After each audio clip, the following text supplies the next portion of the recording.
কোনো ট্রাম বাস একটু খালি পাওয়া যায়, সেই ভরসায় এগোচ্ছি। আশায় আশায় যদ্দূর এগিয়ে আসা যায়, হঠাৎ দেখি ভোঁদা তার মোটর নিয়ে ভোঁ ভোঁ করে আসছে। আমাকে দেখে আমার পাশে এসে দাঁড়িয়েছে। এসো, আমার গাড়িতে পৌঁছে দিচ্ছি তোমায়। উঠতে গিয়েও থমকে দাঁড়ালাম। বললাম, ঠেলতে হবে না তো ফের? কি বললে? গাড়ি চড়ার ভারী ঠেলা ভাই। গদাইজনিত আমার পূর্ব অভিজ্ঞতা ব্যক্ত করলাম। সে গাড়ি একবার থামলে আর চলবার নামটি করে না, থেমে গেলেই নেমে গিয়ে ঠেলতে হয় আবার। গদাই আর আমি দুজনে মিলে সেই গাড়ি চালিয়ে, গদাই সামনে স্টিয়ারিং হুইলে আর আমি গাড়ির পেছন থেকে।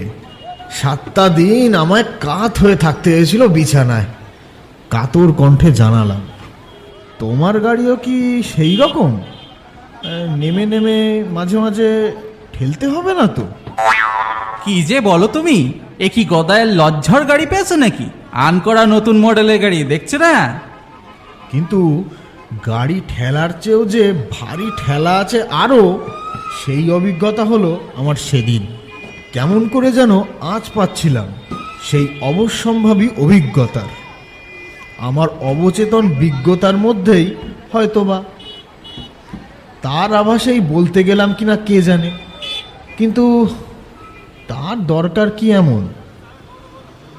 আর একটু গেলেই তো শহরতলি স্টেশনটা। সেখান থেকে ট্রেনে চেপে শিয়ালদা টার্মিনাসের ট্রাম ধরে কলেজ স্ট্রিট মার্কেট, আমার ভাগ্নে ভাগ্নির বইয়ের দোকান হয়ে সেখান থেকে চোরবাগান, আর কতটুকু। তাহলেও বেশ দেরি হবে কিন্তু তোমার। এধারে ট্রেন সব আধ ঘন্টা পর পর আসে, ভিড়ও নেহাত কম হয় না। ধরতে পারলেও চড়তে পারবে কি না সেই এক সমস্যা।